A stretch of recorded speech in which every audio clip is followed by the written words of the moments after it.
Sud Radio, les débats de l'été, 10h-13h, Thierry Guerrier. Et nous voilà dans la grande tradition de cette matinée des grands débats sur cette séquence. Mettez-vous d'accord avec Valérie Expert d'habitude, mais Valérie Expert est en vacances et j'ai l'honneur et le plaisir de la remplacer. On la salue, elle doit être dans le Sud d'ailleurs. Sud Radio est avec elle. Voilà, alors nos débatteurs ce matin, j'accueille Christelle Niasme, bonjour. Bonjour. Bonjour Christelle, vous êtes conseillère municipale LR de Villeneuve-Saint-Georges dans la banlieue parisienne. Sud du Val-de-Marne, tout à fait. Exactement. Florian Gérard Mercier, bonjour. Vous êtes, directeur des études du millénaire. C'est un think tank gaulliste qui travaille à l'image de la France, la défense de l'image de la France. Geneviève Gotzinger. Bonjour. Bonjour Geneviève, vous êtes une ancienne journaliste, communicante aujourd'hui. Vous êtes notamment une grande spécialiste de l'Afrique et on le verra d'ailleurs dans votre coup de gueule tout à l'heure. Et notre ami Jean-Luc Benamias qui est avec nous, comme d'habitude. Bonjour Jean-Luc, en direct de Marseille. Vous êtes de la Drôme là. Ah, vous êtes dans la Drôme. Ah bah ça a changé, mais bon, vous êtes toujours dans le grand périmètre de Sud Radio, c'est le principal. En vacances dans la Drôme, du coup, il faut bien quitter la mer, c'est toute l'année, voir la Grande Bleue. C'est surfait la mer. C'est surfait la mer. Jean-Luc Benamias, ancien membre du Conseil économique, social et environnemental, le CESE, la 3e chambre, membre de la Ligue des droits de l'homme, ancien élu écolo et aujourd'hui proche du nouveau Front populaire. Jean-Luc, on va commencer avec vous, puisque vous êtes là en ligne avec nous. On va parler politique et on y reviendra plus tard, parce que vous voulez pousser un coup de gueule contre vos propres amis du nouveau Front populaire. Bon, c'est un coup de gueule qui s'est un peu amélioré. Enfin, la situation s'est un peu améliorée hier, quand ils ont trouvé un accord pour proposer André Chassaigne à la présidence de l'Assemblée nationale. Ouais, c'est un coup de gueule parce que l'ensemble des électeurs et électrices du nouveau Front populaire, 31% de la population à peu près, enfin des électeurs et électrices, attendent des choses rapides, attendent des décisions rapides. Et là, ils traînent. On propose un tel, on propose une telle. Voilà. Et ça, c'est agaçant parce que dans le méli-mélo dans lequel on se trouve sans majorité possible, il n'y a aucune majorité possible, on attendait que le nouveau Front populaire soit un peu plus sérieux. Alors en espérant que dans les jours qui viennent, le sérieux reprenne le dessus. Le sérieux, c'est de trouver quelqu'un, un nom commun pour Matignon ou quelqu'une. C'est Matignon. Oui, c'est ça.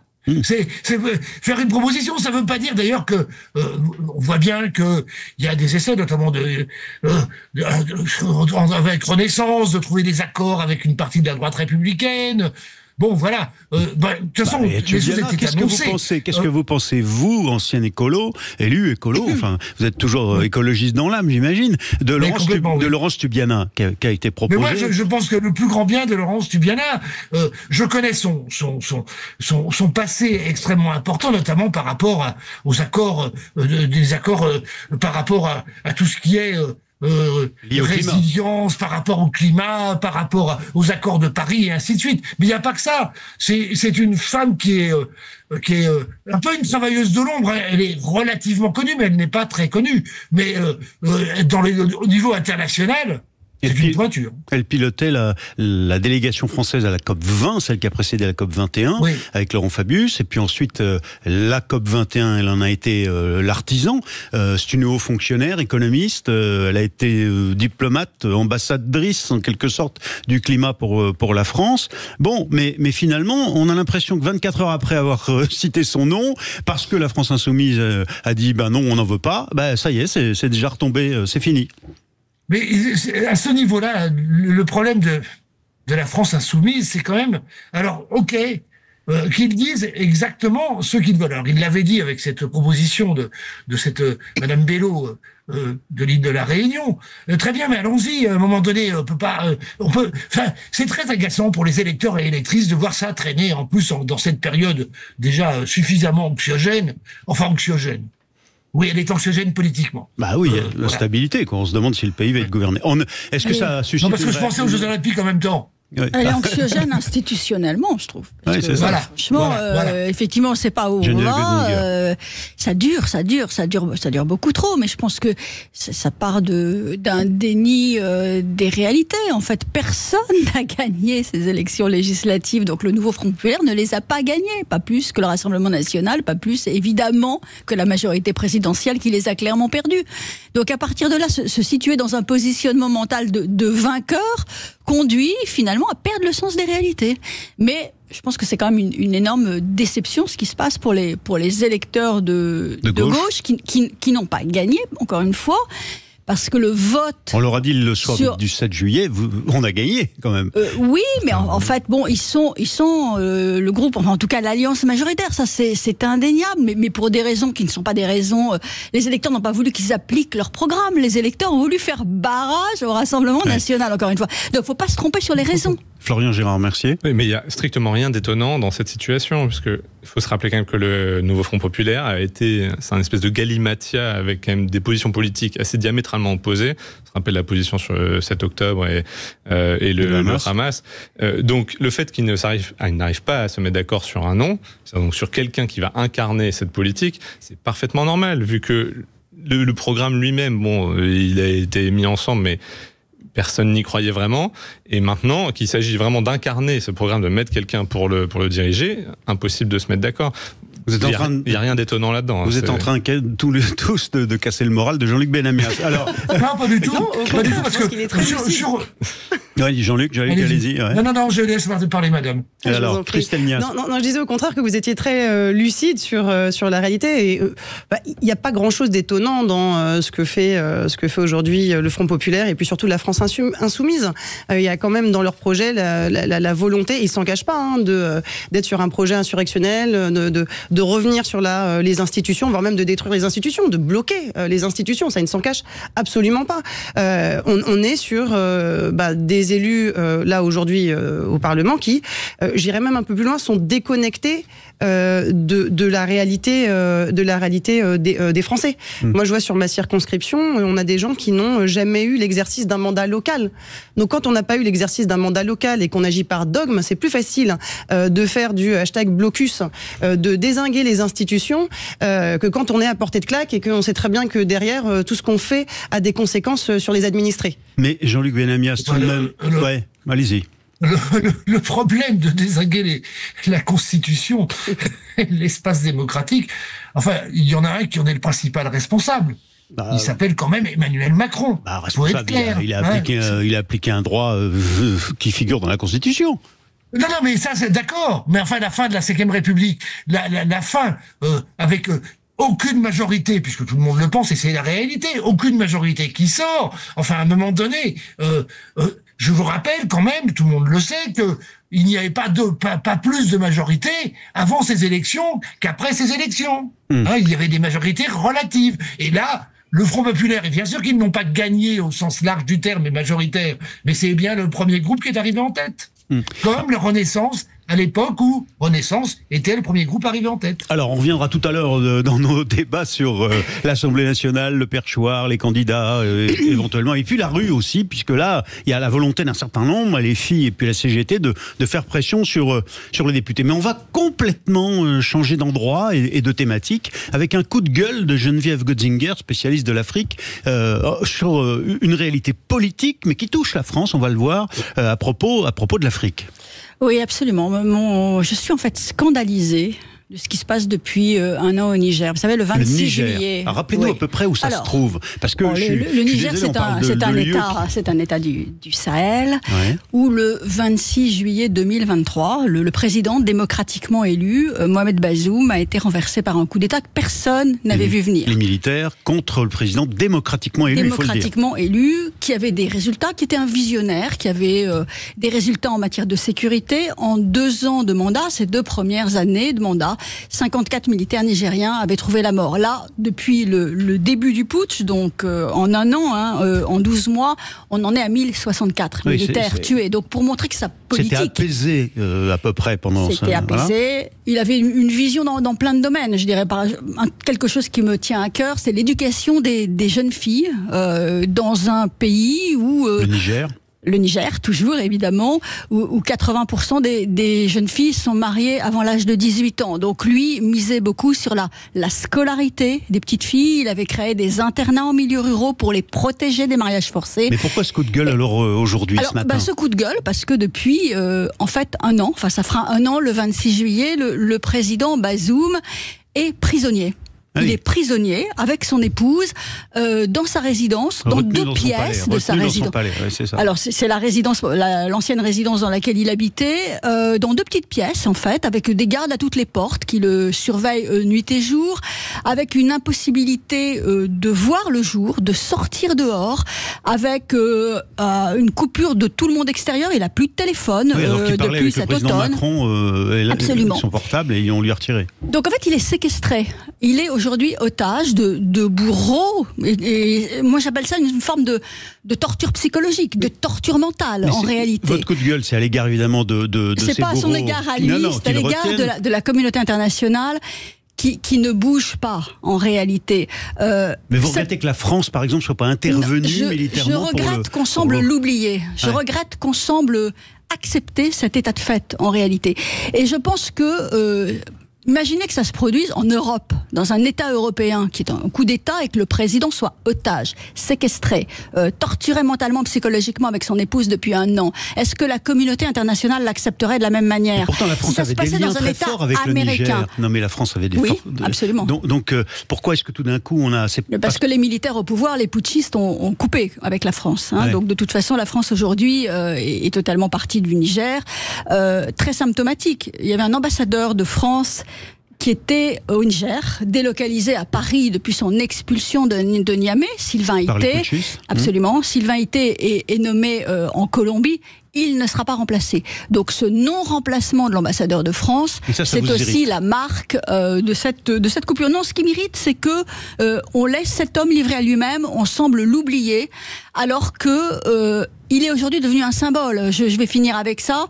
Il refuse toujours de démissionner de son poste. Il estime que son poste de président de la République, il le tient de ses électeurs, il le tient du peuple nigérien, et que c'est certainement pas des hommes avec une Kalachnikov sous la tempe qui vont le forcer à plier à ça. Donc, il est aujourd'hui le symbole de la démocratie dans toute l'Afrique de l'Ouest, et à ce titre aussi, il serait important que la communauté internationale le soutienne. Alors, Sud Radio, très loin, Sud Radio était peut-être écouté là-bas au Niger, on l'espère. Donc, coup de gueule et soutien de Geneviève Götzinger ce matin au président démocratiquement élu, mais retenu par les putschistes, Mohamed Bazoum du Niger. On se retrouve dans quelques instants, peut-être pour une réaction, mais aussi pour d'autres coups de gueule ou coups de cœur de nos invités. C'est Mettez-vous d'accord, vous êtes sur Sud Radio.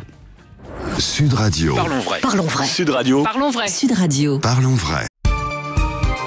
Sud Radio, les débats de l'été, 10h-13h, Thierry Guerrier. Nos quatre débatteurs ce matin, Christelle Niasme, conseillère municipale LR de Villeneuve-Saint-Georges dans le Val-de-Marne, proche de Paris. Florian Gérard Mercier, vous êtes directeur des études du Millénaire, un think tank gaulliste. Geneviève Götzinger, vous êtes présidente de l'agence Image, donc ancienne journaliste et communicante aujourd'hui. Jean-Luc Benamias, ancien élu écolo, proche du Nouveau Front Populaire, membre de la Ligue des droits de l'homme et ancien membre du CESE. Alors j'en viens à vous, Florian Gérard Mercier, vous voulez pousser un coup de gueule sur ce que vous appelez le jour de la libération fiscale. Alors expliquez-nous ça. Il y avait le jour de la Terre, vous savez, à partir du moment où ça y est, on a épuisé nos ressources naturelles et puis on commence à consommer celles de l'année suivante. Dans le même genre d'esprit, vous dites, aujourd'hui c'est le jour de la libération fiscale. Ça veut dire quoi ? Alors ça veut dire que jusqu'à présent, un Français moyen, enfin jusqu'à aujourd'hui, dans l'année calendaire, depuis le janvier 2024, un Français moyen en fait paye l'ensemble de ses impôts est payé sur cette... C'est-à-dire que depuis le 1er janvier, vous voulez dire que depuis le 1er janvier, tout l'argent que nous, les citoyens de base, nous gagnions, eh bien, il est jusque-là destiné à payer les charges, les impôts, les taxes... Exactement. En fait, pour le dire simplement, s'il y a 50% de pression fiscale sur un Français, sur un de nos auditeurs, eh bien son jour de libération fiscale va être le 1er juillet. Voilà, c'est-à-dire la moitié de l'année. Et En France, aujourd'hui, pour un Français moyen, le jour de libération fiscale est le 17 juillet. On est dans donc ça y est, on est au lendemain de... Ouf, à partir de maintenant, l'argent qu'on gagne va nous servir à nous. Il va entrer dans notre poche à nous, c'est ça ? Exactement, c'est ça. Et on est dans le top dans les plus fortes pressions fiscales de l'Union européenne. C'est un coup de cœur pour le fait que ça y est, ça rentre dans nos poches, ou c'est un coup de cœur ? Expliquez-nous, c'est quoi votre démarche, votre propos ce matin ? Non, en fait, c'est très simple, c'est de dire qu'aujourd'hui, on est avec cette pression fiscale record, avec des niveaux de cotisation, de pression fiscale monstrueuse. Juste pour que nos auditeurs comprennent bien, pour 100 € de pouvoir d'achat, il faut qu'ils payent 118 € de cotisation sociale et d'impôts. Donc 20% au moins de... Non, 118, c'est 218 en tout. 218. C'est-à-dire que pour 100 € à la fin sur votre fiche de paye en net à payer, votre employeur a déboursé 218. Oui, c'est-à-dire qu'il a abondé de 118 €. Voilà, exactement. Ouais. Et donc ça, une fois qu'on a dit ça, on peut se poser la question, ok, mais donc, et alors ? Et alors, les services publics, et donc ce qui est rendu aux Français, n'a jamais été aussi bas. Les Français... la qualité des services publics... oui, mais la qualité des services publics s'effondre. On voit bien les hôpitaux, regardez dans quelle situation ils sont. Regardez la qualité de notre éducation. Regardez le niveau d'insécurité. Les moyens qui sont alloués à notre police et à la justice. On a la justice la moins bien dotée quasiment de l'Union européenne. Elle a 2 fois moins de budget. Il y a eu une progression de budget de la justice depuis 2017. Oui, mais rapporté à l'Allemagne, on est encore à un budget de la justice qui est 2 fois moindre. Mais tout ça, il faut le financer. C'est-à-dire que, est-ce qu'il n'y a pas une part de démagogie quand même à vouloir révoquer ce jour de la libération fiscale, alors même qu'il faut bien que vous appelez tous de vos voeux une amélioration de la qualité des services publics, il faut bien le payer. Et puis tout le monde pointe le déficit public, la nécessité de remplacer, de se sortir de cette finances publiques, bien sûr. Mais donc c'est contradictoire. Alors c'est pas contradictoire, pourquoi ? Parce que en fait, si vous regardez les postes de dépenses de l'État, et donc dont on a parlé, l'éducation, la justice, la sécurité, les hôpitaux, en fait c'est une faible part du budget de l'État. La majorité et ce qui en fait nous distingue vraiment du reste de l'Union européenne, c'est les dépenses sociales. Voilà. Et là, il y a un sujet trop quand même. social, c'est ça votre... Non, c'est qu'en fait, pour le dire schématiquement, on prend énormément aux Français et on rend énormément aux Français de manière pas très bien ciblée. Et entre les deux, du coup, il y a beaucoup de paperasse, beaucoup de perte de temps et beaucoup de fonctionnaires. Donc il y a un problème de l'efficacité de la gestion de l'argent public qui nous est ponctionné. C'est ça que vous dites. Exactement. Et tout le monde en est témoin. Encore une fois, sur les dernières décennies, qui peut dire que nos services publics se sont améliorés alors que la pression fiscale n'a fait qu'augmenter? Alors Jean-Luc Benamias, vous qui soutenez le nouveau Front Populaire, qui nous a annoncé dans son éventuel programme, s'il venait au pouvoir, qui va augmenter les impôts, qu'est-ce que vous pensez de cette objection faite par Florian Gérard-Mercier? D'abord, de quelles dépenses on parle? Les premières dépenses de l'État, me semble-t-il, sont la défense nationale et l'éducation nationale. C'est l'éducation nationale, oui. Oui, mais les deux sont quasiment à égalité. L'éducation nationale, effectivement, est en tête, mais à 1 ou 2% près, si je me rappelle bien. Je vois pas très bien comment on peut baisser tout ça.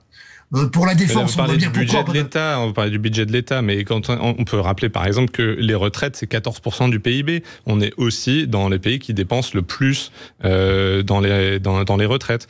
Les retraites sont payées par les cotisations sociales, excusez-moi. Oui, elles ne sont pas payées par l'État, elles sont payées par les cotisations des salariés. J'ai bien parlé de pression fiscale globale. Hein. C'est pas, d'accord, mais les retraites ne sont pas une pression fiscale. Faut pas tout mélanger. En partie, parce qu'il y a les 53 milliards de déficit des retraites publiques. Qui sont en partie abondés et comblés par le budget de l'État tous les ans. C'est ça la réalité. La réalité, je m'excuse, c'est pas cette réalité-là que j'ai en tête, pas du tout. Ah bon. Les comptes publics des retraites sont pas, à mon avis, au niveau non pas du bénéfice, il s'agit pas de faire des bénéfices, mais sont à peu près égales. Ils sont équilibrés. Je vois pas très bien où est le déficit. Ils sont équilibrés parce que le déficit est comblé par le budget de l'État. Tout simplement. Ça c'est. Il faudra qu'on appelle un spécialiste pour voir ça. C'est ça, merci. Bon, mais d'accord, mais l'idée que nous sommes quand même le pays de l'OCDE qui a la plus grosse pression fiscale, Jean-Luc Benamias. Mais parce que nous avons un système. Parce que nous avons un système de services publics et d'aide sociale qui est un des premiers de tous les pays européens. Je sais bien que la dette était importante. Comparons-nous au Danemark et aux pays du Nord. Désolé, mais c'est pas le cas. Et demandez aux Français du quotidien, est-ce que vous trouvez vraiment... Mais regardez l'état de nos hôpitaux, regardez l'état de notre police.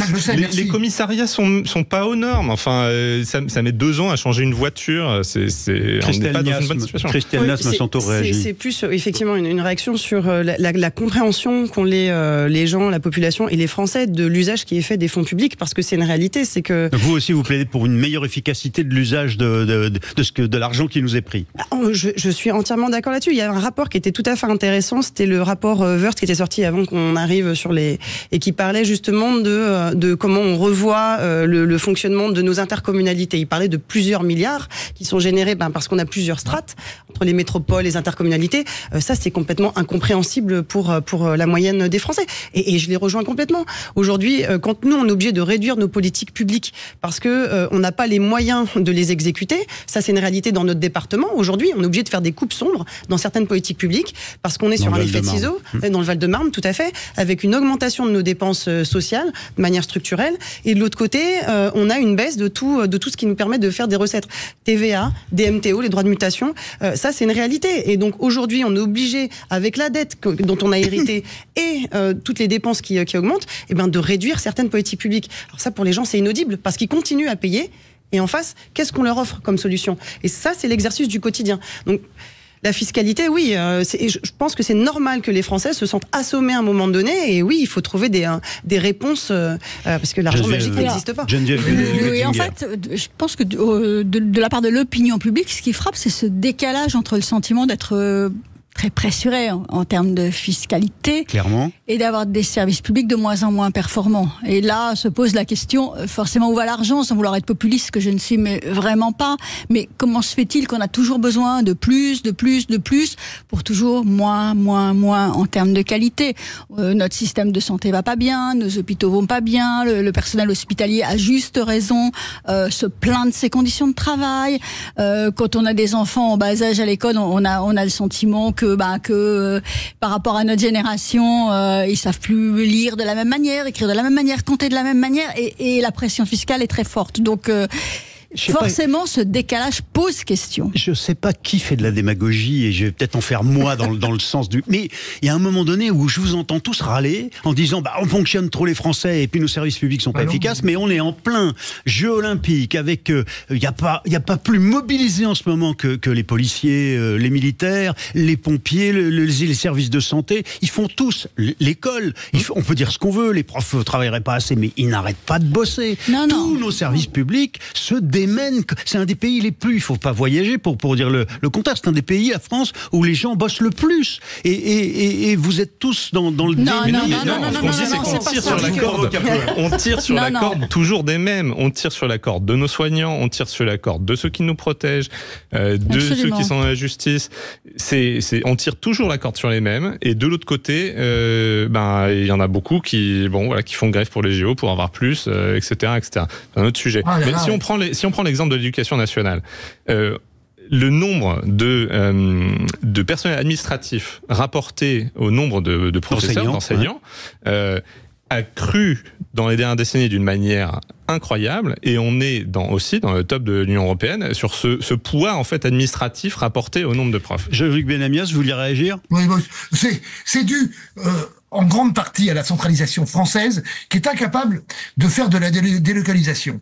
C'est dû aussi, on en a parlé juste avant, aux strates administratives, aux strates institutionnelles, métropole, intercommunalité, département, région, sans que pour autant, par rapport aux autres pays européens, les chiffres du budget, notamment des régions, soient égales aux chiffres du budget, par exemple, des Länder allemands, qui ont des budgets 10 fois, 20 fois. Toute la phase de centralisation jacobine française est à remettre en cause. Alors voilà un argument qui reviendra dans un débat, parce que c'est un débat en soi, l'efficacité de l'utilisation de l'argent public. En effet, on va poursuivre avec les coups de gueule et les coups de cœur, et puis nos débats, l'abbé Pierre, et puis l'Assemblée nationale, bien sûr, aujourd'hui, et la loi immigration. On se retrouve tous dans quelques minutes après les infos de 11h. Merci Jean-Luc, merci à toutes et à tous. Et vous restez avec nous sur Sud Radio pour Mettez-vous d'accord et les grands débats de l'été. Sud Radio. Sud Radio. Parlons vrai. Parlons vrai. Sud Radio. Parlons. Sud Radio, les débats de l'été, 10h-13h, Thierry Guerrier. Et nos débatteurs pour une heure encore avec plusieurs sujets. Bien sûr, l'actualité de l'heure de vérité, peut-être à l'Assemblée nationale, avec les rapports de force qui vont s'éclaircir dans la journée et dans les 2 jours qui viennent, avec la répartition des postes de responsabilité pour le fonctionnement de l'Assemblée nationale, mais aussi la rue qui a décidé de faire pression, les syndicats, la CGT, enfin un syndicat, la CGT, et puis la France Insoumise, qui veut faire pression sur les parlementaires pour que émane peut-être une majorité. Et puis enfin, on va revenir, on va parler de femmes, beaucoup de femmes ce matin, avec ce qu'il faut bien appeler la triste, la malheureuse affaire Abbé Pierre et Emmaüs. Mais d'abord, avec nos invités, le coup de cœur ou le coup de gueule de Christelle Niasme. Alors 4 invités ce matin: Geneviève Götzinger, Florian Gérard Mercier, Jean-Luc Benamias et Christelle Niasme. Et là, vous voulez saluer une grande sportive, une femme. Tout à fait, Jeannie Longo, parce que je suis retombée il n'y a pas très longtemps sur une archivina, c'est intéressant, il faut regarder les archivina, c'est toujours très instructif pour comprendre l'évolution des mentalités dans notre société.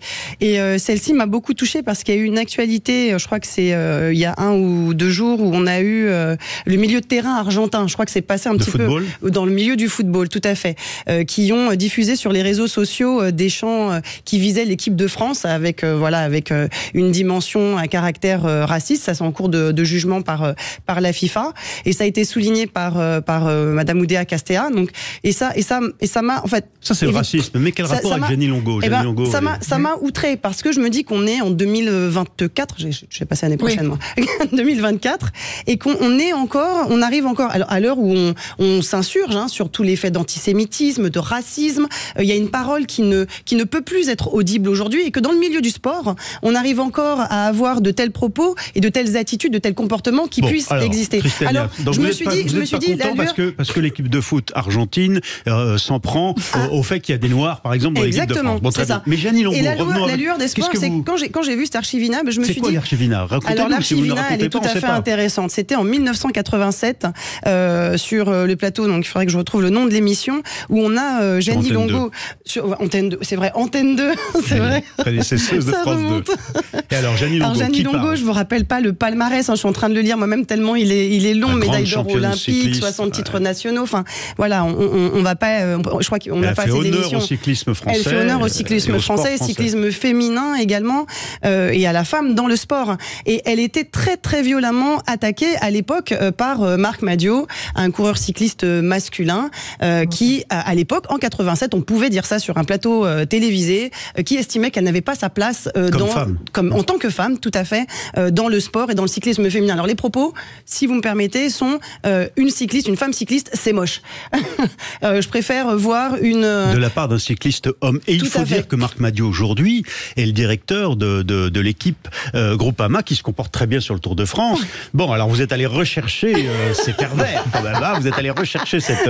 parce que Marc Madiot, il faut bien le dire, s'en est défendu, il s'en est excusé. Oui, bien sûr. Il s'en est excusé. Oui, voilà. Donc bon, Marc Madiot, c'est quelqu'un qui est un peu rustre, comme ça, mais qui cultive plutôt l'idée de cette rusticité en quelque sorte, et qui dit je viens de la campagne, voilà. Mais enfin, vous supportez pas cette idée qui est restée quand même, qu'un homme puisse dire sur un plateau de télé, on parle de 1987. C'est bien ça, et c'est là où est la lueur d'espoir, c'est qu'en 87, on pouvait... Bientôt 30 ans quand même. Exactement, c'était il y a 30 ans. Il y a 30 ans, c'était normal de dire, il y avait une norme, la normalité, ça ne posait aucun souci, voire même c'était dans l'acceptation. On est bien d'accord. Et c'est pour ça, aujourd'hui on ne peut pas le dire, aujourd'hui on ne peut pas l'accepter, aujourd'hui on sait bien qu'on a fait du chemin dans la place des femmes au sein de notre société, et donc effectivement, c'est pas parce qu'on est dans le sport qu'on peut avoir une parole entièrement libre sur tous les sujets. Mais pardon, j'insiste, pourquoi vous avez voulu revenir là-dessus aujourd'hui? Oui, c'est ça, j'ai du mal à comprendre. Eh bien parce que l'actualité me l'a rappelé, et puis peut-être parce qu'on a la veille des Jeux Olympiques aussi, peut-être, et qu'il y avait ce lien avec le sport qui m'a marqué, qui m'a marqué parce que c'est d'actualité finalement et que on en a parlé il y a quelques jours sur Sud Radio, Christelle Niasme, le foot féminin par exemple, il explose aux États-Unis, c'est devenu un produit marketing qui marche très très fort, le foot féminin, et en France il se développe énormément aujourd'hui encore, ça arrive, et puis tous les sports féminins, on va voir les championnes là au JO. Jean-Luc. Ça fait des grands bons en avant. Gianni Longo s'est retrouvé dans une situation. Le cyclisme féminin était. D'abord, on avait abandonné le Tour de France. Il va reprendre juste après le Tour de France des hommes. Juste après, il y aura une semaine, 10 jours de Tour de France féminin. Ouais. Elle est tombée dans une période où le cyclisme féminin était absolument pas valorisé. Alors, elle a été championne du monde plusieurs fois, elle a été championne olympique, elle a été championne de France, elle a couru jusqu'à à peu près l'âge de 57-60 ans, hein. Incroyable. Bon, voilà, depuis ça s'est largement amélioré, notamment dans le cyclisme féminin et dans le sport en général. On verra ça aux Jeux Olympiques, là, qui arrivent, le sport féminin sera en capacité d'amener quasiment autant de médailles que le sport masculin. Je pense que tout ça a fait d'énormes progrès dans la reconnaissance. Ouais, il reste des progrès quand même. Je reviens, Thierry, là-dessus, dans le domaine du foot, parce que dans le domaine du foot, en dehors de l'Olympique Lyonnais féminin, où Aulas donne des salaires à peu près honorables, mais qui n'ont rien à voir avec les salaires masculins, mais quand même à peu près honorables aux femmes. Le reste du foot féminin vit à peu près avec un salaire, un revenu de 1000, 1200, 1500 euros. Hein. On est encore dans cette structure-là. Les femmes sont des smicards quand les hommes gagnent correctement leur vie, c'est ça que vous nous dites. Plus que correctement, hein. C'est même au-delà. Pour les 100 meilleurs footballeurs français, c'est au-delà de gagner bien sa vie. C'est énorme. Ils font partie des riches, quoi. Ils font partie des riches. Ouais. Ils font partie des très très riches. Des très très riches. Donc je reviens sur le sport féminin, ça a fait un grand bond en avant. Je vous le dis, clairement, moi, notamment l'arrivée du rugby féminin, faut les regarder jouer au rugby. Elles ont plus grand chose à apprendre tactiquement et au niveau qualité. Alors évidemment, c'est pas les mêmes forces en jeu, mais quasiment. Mais on a fait d'énormes progrès. C'est valable pour la France, mais c'est valable pour le monde entier. Hein. Ouais, Florian Gérard Mercier. Oui, rapidement, je pense que il y a deux choses quand même. Ce qui a été dit en 87, aujourd'hui, un journaliste interromprait immédiatement. Mais je pense que le vrai fait, c'est que, effectivement, en 2024, il y a quand même eu beaucoup de progrès qui ont été faits sur le fait que les gens ne pensent plus ça. C'est pas qu'ils le diraient pas. Mais c'est pas juste parce qu'on s'interdit de le dire. Voilà, il y a peut-être la peur de la sanction aujourd'hui, en tout cas de l'opprobre médiatique, si on dit quelque chose de travers, ça on peut en discuter, mais il y a surtout le fait que sur ce type de sujet-là, il y a un certain nombre de progrès qui ont été faits, notamment toutes ces grandes sportives qui sont arrivées avant. Et moi, je pense que c'est ça le fait le plus important et qu'il faut continuer à espérer de voir. Avec tout le respect que je dois à ma consoeur Geneviève Götzinger, je dois rappeler quand même que même si elle est plus jeune que moi, nous avons connu, par exemple, à France Inter, des périodes où certains grands présentateurs poussaient des grands coups de gueule, engueulaient tout le monde, fumaient à fond, et puis étaient un peu misogynes. Ça, c'est fini. C'est fini, ça. C'est ce que nous dit Florian Gérard Mercier. C'est fini, tout ça. C'est pas fini. Je pense qu'il y a certains types de comportements qui sont effectivement... C'est pas acceptable, c'est que vieux souvenirs. Et c'est fini. Il reste quand même des plateaux, excuse-moi Thierry, il reste quand même des plateaux, notamment sur les chaînes d'infos, où la parité est très très très très loin d'être atteinte. Il y a un nombre de plateaux. Mais même sur ces plateaux-là, même sur ces antennes-là, y compris évidemment d'abord sur Sud Radio, on dit pas d'une femme c'est moche quand elle est cycliste ou rugbyman. Voilà. Et on se l'interdirait parce qu'on le pense pas. C'est-à-dire qu'au fond, voilà. Alors. Vous avez souhaité nous parler des femmes et malheureusement, il y a ce monstre du Loch Ness là qui est apparu tout d'un coup, cette affaire, je dis ce monstre parce que c'est monstrueux, d'un personnage qui était l'ange des pauvres, enfin qui était qui tout d'un coup, même une des femmes victimes, on l'a entendu ce témoignage, dit mais c'était Dieu et je pouvais pas réagir face à Dieu, l'abbé Pierre. Comment vous avez réagi les uns et les autres? D'abord, moi j'y ai pas cru. Enfin, c'est-à-dire que quand on a eu cette information sur l'abbé Pierre, agresseur sexuel de 7 femmes au moins à Emmaüs. Florian Gérard Mercier. Alors vous allez penser peut-être que je suis cynique. Moi personnellement, j'ai pas été étonné. Pourquoi? Mais parce que en fait, c'était quelqu'un d'extrêmement puissant médiatiquement. Oui. Et malheureusement, le pouvoir corrompt. Et donc, tout le monde n'est pas dans ce cas-là, heureusement. Merci. Mais c'est pas, enfin, je veux dire, tous les jours on a ça, des puissants qui, en fait, il s'avère qu'ils avaient des comportements déplacés et ils en profitent. Et je tiens à dire que c'est pas que l'apanage des hommes, enfin bon, on va y revenir dans un instant. Je vais vous redonner la parole, mais parce que vous voyez, comme déjà on a senti le fait même d'en parler, l'atmosphère de cette émission qui, j'ai l'air d'en sourire, mais non, de cette émission a changé de ton avec cette affaire. Parce qu'on parle de faits quand même.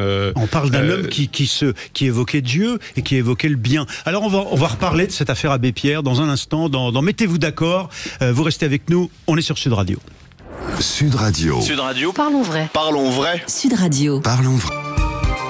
Sud Radio, les débats de l'été, 10h-13h, Thierry Guerrier. Et nous sommes avec nos 4 débatteurs ce matin. Jean-Luc Benamias, écologiste, proche du Nouveau Front Populaire, membre de la Ligue des droits de l'homme et ancien membre du CESE. Geneviève Götzinger, ancienne journaliste communicante aujourd'hui, spécialiste des sujets africains notamment, mais pas que.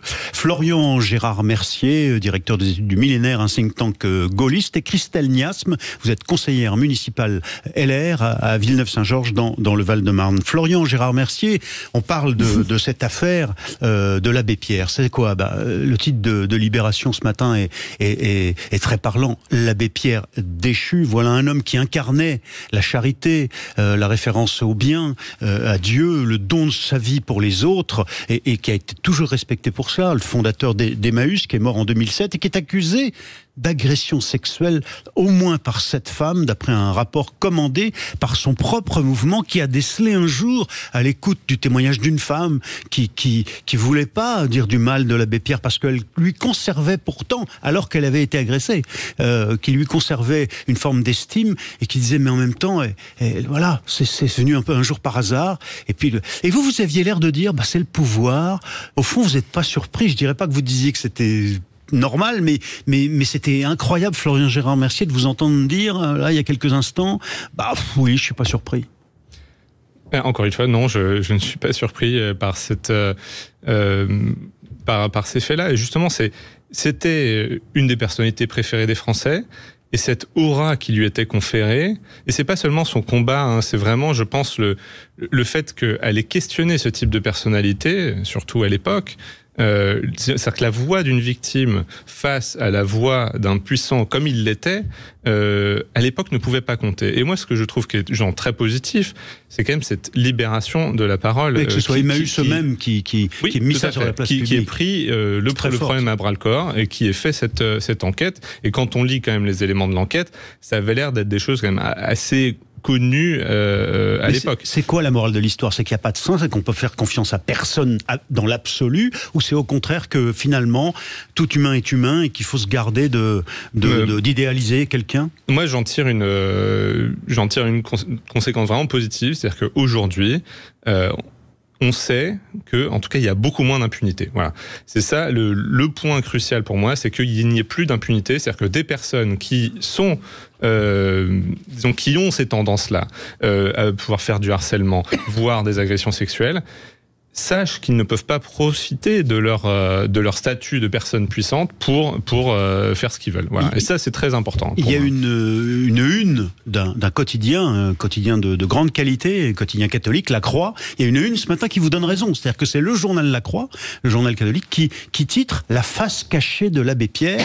Donc il est temps en même temps que les catholiques voient la réalité en face en matière notamment d'agression sexuelle. On fait référence à toutes les affaires de pédophilie. Mais La Croix ce matin, voilà, titre là-dessus, c'est Emmaüs, la communauté Emmaüs qui elle-même a rapporté cette affaire. Christelle Niasme, qu'est-ce que ça vous inspire? Moi, ça me... Alors évidemment, pour les victimes, évidemment, on fait beaucoup de compassion, bien évidemment, mais effectivement, ça me rassure sur l'évolution que prend notre société.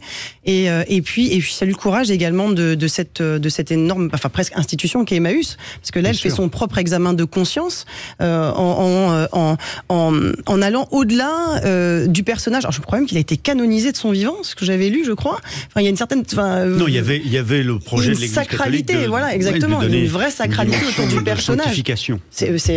Donc, on va très loin. Potentiellement, on pouvait comprendre, compte tenu de son œuvre, que peut-être les catholiques veuillent en faire un saint. Exactement. Et donc, on est capable aujourd'hui de libérer la parole, parce qu'on sait que dans des cas justement de violence, de harcèlement, bien c'est le silence qui tue et qui permet, et l'impunité qui s'installe, qui permet que ce type de comportement donc prospère. La morale de cette affaire, c'est fin de l'impunité. C'est clair, même chez un potentiel saint. Et partout, parce qu'on l'a vu dans le cinéma, on l'a vu dans la presse, on le voit maintenant, y compris sur des institutions telles qu'Emmaüs. Et je crois que c'est important. Il faut, à un moment donné, accepter que où il y a humanité, il y a fragilité, et décorréler le fait, l'œuvre qu'a lancé cet homme et tout ce qu'il y a autour, et de tous ces hommes et ces femmes qui œuvrent au sein d'Emmaüs, et puis de son humanité profonde. Il est faillible, et aucun homme ou femme n'est à l'abri de faillir. Et là, heureusement, on libère la parole pour protéger. Si je peux ajouter quelque chose, le revers de la médaille quand même, c'est qu'il faut faire très attention à la calomnie. Et là, on a le revers de la médaille. On a vu avec la première vague MeToo, il y a eu quand même un retour de bâton avec un certain nombre d'accusations qui se sont avérées avoir été peut-être malveillantes, ou en tout cas pas accréditées. Et c'est là-dessus où il va y avoir vraiment un équilibre à trouver entre effectivement mettre à bas l'impunité et en même temps ne pas forcément jeter l'opprobre immédiatement et sans respect de la présomption d'innocence. Sur ce point, Jean-Luc Benamias, vous trouvez assez bien que Emmaüs ait publié eux-mêmes cette information? Je trouve ça très bien et très courageux même. Christophe Robert, le délégué général de la Fondation Emmaüs, c'est un consortium Emmaüs, il y a plusieurs strates. C'est une fédération d'associations, c'est ça. C'est gigantesque. Ils ont le courage de le sortir ça très rapidement. Après, ça peut leur nuire financièrement, ça peut leur nuire en matière de soutien. Ils ont un rôle social tellement important dans le pays. Avec des strates locales, départementales, de l'aide dans tous les sens, notamment dans le monde de la pauvreté, j'invente rien. Voilà. Alors moi, j'y ai pensé évidemment comme tout le monde quand on a appris ça hier. L'abbé Pierre est un homme d'une complexité absolue. Vous avez oublié dans son histoire, c'est un des grands résistants du Vercors. D'abord un résistant, exactement.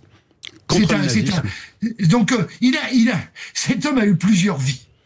Et donc, dommage, il y a une vie malpropre, là, qui est sortie, qui va continuer à sortir. Christophe Robert l'a dit hier, j'ai regardé ça sur une des chaînes de télé, il a dit hier, on va continuer à faire appel aux témoignages réels. Voilà. Mais moi, ça n'enlève... Alors, tout ça, n'enlève rien... pour moi, à ce que fut l'abbé Pierre, et après...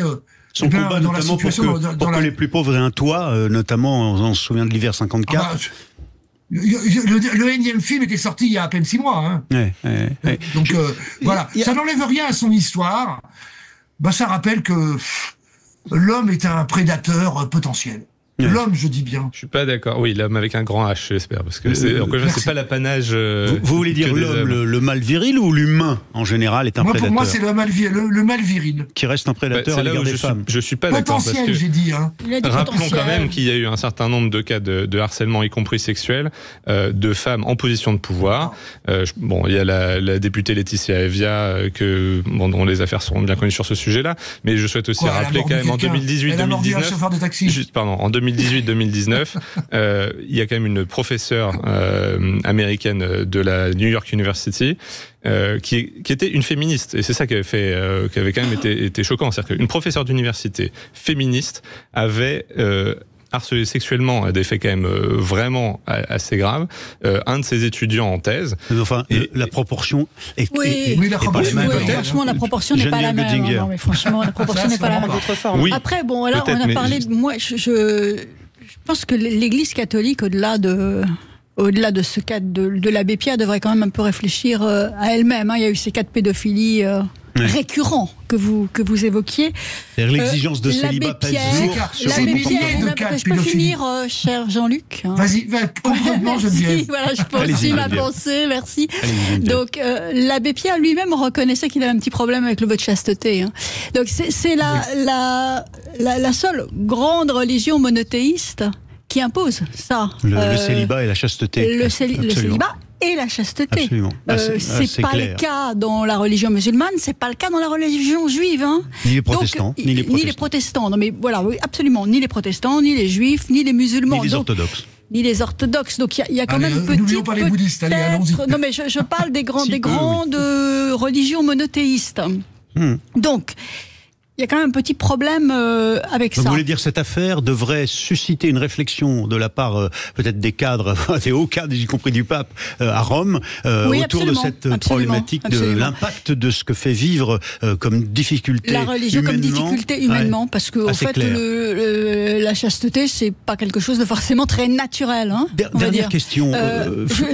J'aurais quand même conclure aussi sur l'abbé Pierre. Effectivement, un homme très ambivalent. Jean-Luc, vous l'avez dit, un grand résistant, mais en même temps, auprès de moi, en tout cas, il avait déjà perdu une partie de son aura quand il avait apporté son soutien aux thèses révisionnistes de Roger Garaudy. Oui. Hein, on se souvient quand même de ça aussi. Et puis, ensuite, il avait réitéré en parlant du lobby sioniste international qui aurait influencé l'Église française. Il aurait été à la mode en ce moment. C'était pas juste un symptôme. Voilà. Bon, cela dit, je dois reconnaître que d'abord j'ai été surpris et même choqué. Je me suis dit mais il est mort, il peut pas se défendre. Et puis il faut reconnaître que la première personne avant même Caroline de Haas et son cabinet qui ait recueilli le premier témoignage de victime d'une des femmes agressées par l'abbé Pierre, si on en croit son témoignage, eh bien c'est une religieuse catholique qui a elle-même recueilli des témoignages d'enfants, d'adultes anciens enfants victimes de pédophiles, de prêtres pédophiles dans l'Église. Et bon, c'est l'Église elle-même catholique qui est une de ses cadres, au fond, qui a recueilli le premier témoignage, ce qui m'a fait considérer que sans doute c'était vrai toute cette affaire. Voilà, bon, l'abbé Pierre est mort. On va conclure sur ce sujet. Il ne peut pas. Difficulté du contradictoire, du coup. C'est ça, il n'y a pas de contradictoire, mais on a essayé de le faire de façon à peu près équilibrée. Dans Mettez-vous d'accord, vous revenez tous les quatre dans un instant pour la suite de Mettez-vous d'accord. On va parler politique. Sud Radio. Sud Radio. Parlons vrai. Parlons vrai. Sud Radio. Sud Radio. Les débats de l'été, 10h-13h, Thierry Guerrier. On va pas perdre nos bonnes habitudes et là on va parler politique. Alors en même temps vous me direz que l'actualité là nous sert et que on pensait que ce mois de juillet serait plus soft. Eh ben non, on est en plein dans un feuilleton politique d'instabilité. Vous disiez tout à l'heure, Geneviève Götzinger, une de nos 4 débattrices et débatteurs ici ce matin, que finalement ça dure trop. Mais enfin bon, ça dure. En Allemagne ça peut durer 2 mois avant qu'une coalition se mette d'accord. En Belgique c'est plus d'1 an. Enfin donc c'est pas si dur que ça. Le parlementarisme il ramène à un autre temps politique. Ce n'est pas notre culture politique. Nous, on a une... Elle évolue. Oui, mais alors ça évolue vers une tripartition alors qu'on a des institutions de la Ve République qui sont faites pour la bipolarisation. Ça ne peut pas marcher avec 3 blocs. On va voir si ça peut pas marcher. Parce que moi, je n'y crois pas. Alors, je vous représente tous les 4 rapidement. Geneviève Götzinger, on vient de l'entendre, donc journaliste, communicante. Florian Gérard-Mercier, vous êtes le directeur des études du Millénaire, un think tank gaulliste. Jean-Luc Benamias, écolo, proche du nouveau Front Populaire, et puis Christelle Niasme, conseillère municipale LR de Villeneuve-Saint-Georges. Voilà, donc tous fondés à parler politique. Jean-Luc Benamias, vous devez être content, parce que ça y est, tout de même, il y a un petit signal. D'abord, le nouveau Front Populaire, dont on dit il va exploser, n'explose toujours pas. Ici, tout le monde se tient, par la barbichette, d'accord, mais enfin, tout le monde se tient. Et là, ça y est, il y a au moins un candidat commun au perchoir aujourd'hui, c'est le communiste André Chassaigne, dont tout le monde reconnaît les qualités d'homme respectueux. Donc, ça vous satisfait, ce perchoir? C'est le signe que déjà, il y a un travail qui devrait aboutir sur Matignon? Ce qui est intéressant dans la situation, c'est ce soit justement un communiste qui fasse l'union du nouveau Front Populaire. Pourquoi? C'est-à-dire que j'ai rien contre, moi, parce que je connais André Chassaigne, c'est un type aimable, qui issu du terrain, du terroir, de la France profonde, on va dire ça comme ça, et c'est très bien. Qui a dans l'Assemblée nationale, au-delà même du nouveau Front populaire, on verra comment ça va se passer, mais il pourrait même avoir des voix qui viennent d'ailleurs, que du nouveau Front populaire, parce que il est aimable, poli, respectueux, voilà, avec c'est ça, accent, et il connaît les règles. Depuis 2002, il est élu, donc il connaît tout ça. Voilà, à ce niveau-là, c'est plutôt rassurant. Après, est-ce que le nouveau Front populaire tout le monde l'a rappelé, majorité relative, enfin, arrivé en tête, certes, mais voilà. Moi, je crois, Geneviève, par exemple, que il y a pas de surprise pour moi. La Ve République, je le dis souvent sur cette antenne, elle est en fin de vie depuis assez longtemps. Parce que ce système que De Gaulle avait mis en place et que Mitterrand avait extrêmement bien utilisé, depuis les autres présidents étant en délicatesse. Et là, on arrive à la fin de ce système. Il faut qu'on apprenne, Thierry, tu l'as rappelé, d'autres pays européens, notamment l'Allemagne, c'est même 3 mois qu'ils mettent en discussion quasiment publique pour voir quel est l'accord qu'ils vont faire. Donc il n'y a pas de surprise pour moi par rapport à ça. Oui, donc ça vous gêne pas que le Front populaire se mette toujours pas d'accord au fond. Vous trouvez ça normal? Si, ça me gêne dans le sens où on a du mal à comprendre. J'ai du mal à comprendre quelles sont les oppositions réelles, notamment avec une partie de la France Insoumise, une partie avec Jean-Luc Mélenchon. Quelles sont les oppositions réelles? Voilà, je crois que je connais assez bien ce milieu. Mais c'est une opposition de stratégie politique. Sans doute, mais la stratégie, je ne la comprends pas. Se mettre d'accord. Parce que ça, je ne peux pas y croire. Parce que derrière, il y a quand même l'élection présidentielle. Non, mais c'est loin l'élection présidentielle. Qu'est-ce qui va se passer pendant? Qu'est-ce qui va se passer? Fausse naïveté de votre part, là. Non, je ne suis pas naïf du tout, ça, vous le savez. Simplement. Mais Mélenchon et Le Pen, dans les deux cas, ils tablent sur 2027. Alors, je vais aller jusqu'au bout. Oui, allez-y. Il faut que la France insoumise apprenne à voir la réalité en face, que les gauches, les écologistes, tout ça c'est multiple, c'est diversifié, et que donc le partage doit exister, et que l'élection présidentielle, la dernière en 2022, ne sera pas celle de 2027, et qu'entre-temps, il faut bien que le pays soit géré. Et soit géré sur tous les problématiques dont on a déjà discuté depuis le début de cette émission, notamment sur la dette, notamment sur la pauvreté, notamment sur les salaires moyens, sur l'ensemble des gens qui n'arrivent pas à subvenir à leurs besoins. La moitié de la population en France, dès le 15 du mois, se pose des questions sur savoir comment finir le mois.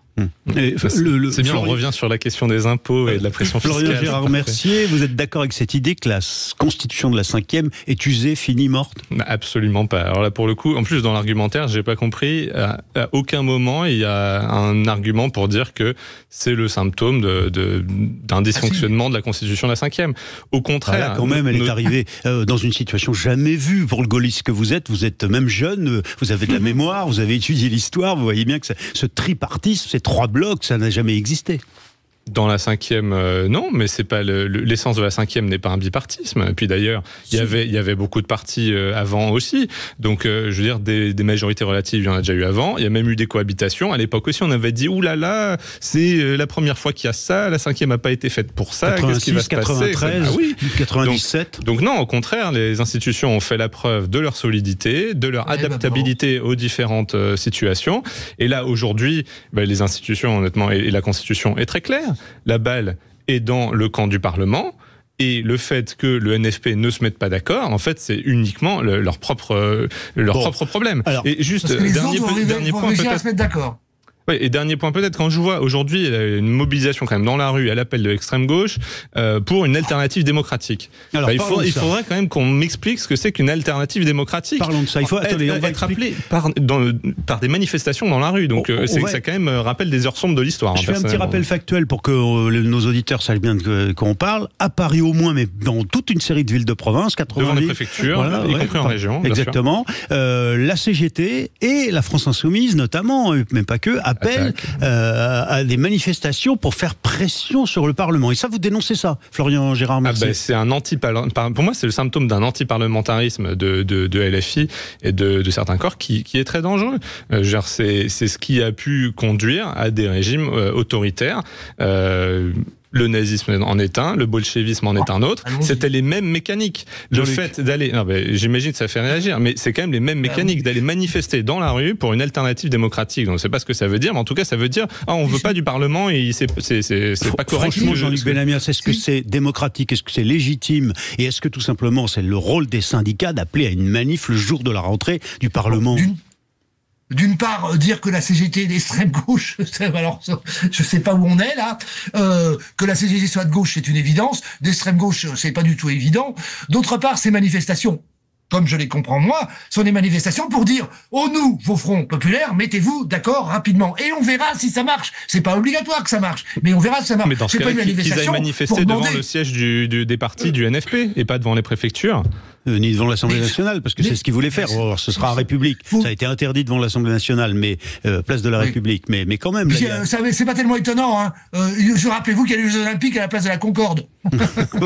Ils n'ont pas encore eu lieu. Alors, Christelle Nias. Déjà, c'est une boutade que je faisais tout à l'heure en antenne, mais déjà, je pensais que l'essence des syndicats, c'était de défendre les gens qui travaillent. J'ai du mal à comprendre comment les syndicats peuvent faire des appels pour revenir ou tenter d'imposer par la force eh bien une décision qui doit être prise en chambre, parce que les votes démocratiques a déjà été exprimé. Les Français se sont exprimés. Ils n'ont pas donné de majorité. C'est un signe. Hein, donc ils se sont exprimés. Ils ont dit les choses. Et maintenant, cette décision doit être prise par les députés. Quel est l'objectif ? D'imposer par la force. Il y a un débat entre les syndicats. Aucune imposition par la force. Qu'est-ce que c'est? Non, mais c'est une pression physique. C'est quand même une pression physique et donc une pression psychologique. Sur les élus, bien sûr. Sur des élus du peuple qui sont en train de se réunir pour la première fois de cette session parlementaire. Faites ce qu'on vous demande, sinon quoi? C'est pas terrible quand même. Voilà, moi ça me fait quand même penser à 1934, à la question des ligues. J'aime pas trop. C'était l'extrême droite, hein, à l'époque. Oui, à l'époque 6 février 34 qui ont attaqué l'Assemblée nationale. Absolument. Bon, là, il n'est pas question de l'attaquer, mais c'est une pression psychologique et c'est une pression physique. Ça me plaît pas. Ça correspond pas à ma conception. Ça correspond pas à ma conception du fonctionnement de notre démocratie, qui a besoin d'apaisement. Et je pense d'ailleurs que c'est ce que les Français ont dit lors du deuxième tour des élections législatives. Une volonté d'apaisement et une volonté de trouver une solution à cette crise. Alors, c'est notamment Sophie Binet, la patronne de la CGT, qui appelle à ces manifestations. Elle n'est pas du tout en accord avec la secrétaire générale, sa consoeur, patronne de la CFDT, Maryse Léon, qui a assuré hier que son organisation n'appellerait jamais à une mobilisation pour faire pression sur l'Assemblée nationale. Vous voyez, il y a un débat entre les syndicats. Mais bien évidemment. La démocratie, elle s'est déjà exercée. Elle s'est exercée dans des conditions qu'on connaît, même avec toutes les difficultés que ça crée aujourd'hui. On est dans une période d'instabilité, d'incertitude. Les Français, et vous le disiez très bien, ils réclament effectivement de la stabilité, des réponses. Je trouve ça extrêmement arrogant de vouloir imposer par la force un fonctionnement au sein de notre Assemblée, alors que ce que les gens ont dit clairement, ils ont en dehors du on a voté pour, on a voté contre, ils ont dit on a des problématiques sur les questions de pouvoir d'achat et on est très inquiet sur les questions de sécurité. Les questions, elles sont entières, elles sont là, elles sont même très prégnantes au regard de l'actualité. On le voit aujourd'hui sur les questions de sécurité, on est en plein dedans. Et quand on va arriver à la rentrée, là, comme ils sont incapables de se mettre d'accord, on va encore y être. Donc il y a urgence à réagir, et au-delà du dogme parce que là c'est de la guerre de pouvoir, c'est de la guerre de personnes. C'est de la guerre de personnes, plutôt que de s'intéresser aux problématiques des Français qui ont toujours les mêmes interrogations. Jean-Luc, pour conclure sur ce sujet, vous êtes pas un peu gêné parce que vous voyez bien quand même la critique en faction, enfin en côté factieux un peu, c'est-à-dire que j'essaye de forcer le choix démocratique, d'aller un peu plus vite, d'aller un peu plus loin et d'aller dans le sens qui est le mien, quoi, parce que je suis dans la rue. Non, je vois pas ça du tout. Je pense que ces manifestations vont être extrêmement calmes, parce que c'est dans l'air du temps à ce niveau-là, que certains syndicats, parce qu'il n'y a pas que la CGT, il y a la FSU, il y a le syndicat solidaire, voilà, et que moi j'admire l'ensemble syndical français, et je crois pas qu'il y ait tant d'opposition que ça entre Maryse Léon de la CFDT et Sophie Binet. Après, les rôles des syndicats sont différents, leurs façons de faire sont différentes. Mais qu'on ait besoin, à un moment donné, et je le redis, ces manifestations, pour moi, ont un rôle interno-interne au nouveau Front populaire. Elles n'ont pas un rôle pour déstabiliser l'État. Ouais. Donc c'est un débat interne qui s'exprime dans la rue, quoi, au fond. C'est-à-dire, pourquoi pas, et devant nos préfectures. C'est la Pride, en quelque sorte, des syndicats et de la gauche qui se dit on se parle entre nous dans la rue. C'est bien d'utiliser le mot Pride, c'est parfait. La fierté, version française, oui, du terme. Allez, on vous retrouve tous les 4 pour le dernier de nos débats de Mettez-vous d'accord ce matin. Et vous êtes sur Sud Radio, on est en direct. Très bonne matinée à tous et à tout de suite. Sud Radio. Sud Radio. Parlons vrai. Parlons vrai. Sud Radio. Parlons vrai. Sud Radio, les débats de l'été, 10h-13h, Thierry Guerrier. Avec nos 4 débattrices et débatteurs pour ce Mettez-vous d'accord, c'est notre dernier quart d'heure avant les JO dans tous leurs états avec Joseph Ruiz à partir de midi après les infos. Et là, je vais vous lancer un défi. Alors, Christelle Niasme, LR, Geneviève Götzinger, journaliste, Florian Gérard Mercier, gaulliste, et puis Jean-Luc Benamias, proche du nouveau Front Populaire. Le défi, c'est que vous... Allez, dites-nous, mouillez-vous un peu dans les 6 candidats présents ce matin au perchoir, hein, ça devrait se décider d'ici avec les 3 tours à ce soir, tard, peut-être dans la nuit, peut-être demain matin. 6 candidats, un communiste pour le nouveau Front Populaire, André Chassaigne, Yael Braun-Pivet, la macroniste critique, tout de même, qui est candidate, Naïma Mouchou, qui est présentée par Horizon, donc Édouard Philippe, une partie de la majorité, là il y a déjà une division, Charles-Édouard Courson, Charles de Courson, qui a été lui aussi un parlementaire depuis de nombreuses années, qui connaît bien les arcanes du budget, présenté par le groupe Lyot, donc un groupe centriste un petit peu qui est pas très puissant. Philippe Juvin, présenté par les LR, député des Hauts-de-Seine, médecin, grand médecin urgentiste bien connu, et puis Sébastien Chenu pour le Rassemblement national. Alors, je vous en prie, mouillez-vous. Bon, pas beaucoup de surprises, Jean-Luc Benamias. Votre candidat, c'est qui ? C'est André Chassaigne, mais je reviendrai après sur les compositions qui pourraient arriver. Ah, très bien. Alors, Christelle Niasme. Sans surprise, mon candidat Philippe Juvin, mais après, dans les profils, ce qui m'intéresse dans son profil, au-delà de l'adhésion, on va dire, c'est vraiment, exactement, c'est ça. On est sur une personnalité qui a été élue locale, conseiller maire, conseiller départemental. De la Garenne-Colombe. Tout à fait, conseiller régional, député européen. Donc, il y a un vrai parcours de terrain et qui continue à justement avoir cet engagement local qui... Il est, comme on dit, macro-compatible, c'est-à-dire qu'au fond, c'est peut-être un signal des LR de l'avoir choisi lui ou désigné lui, parce que c'est une façon de dire, on pourrait peut-être demain discuter avec le bloc central. Alors bien que, enfin voilà, je partage pas forcément tout le fonctionnement avec la majorité présidentielle, mais sur ce nouveau gouvernement qui va se composer, il va falloir faire preuve de beaucoup d'intelligence et de consensus. Travailler de la branche très à droite jusqu'à très à gauche. Donc je pense qu'il faut quelqu'un qui soit consensuel, qui ait de l'intelligence humaine au-delà d'intelligence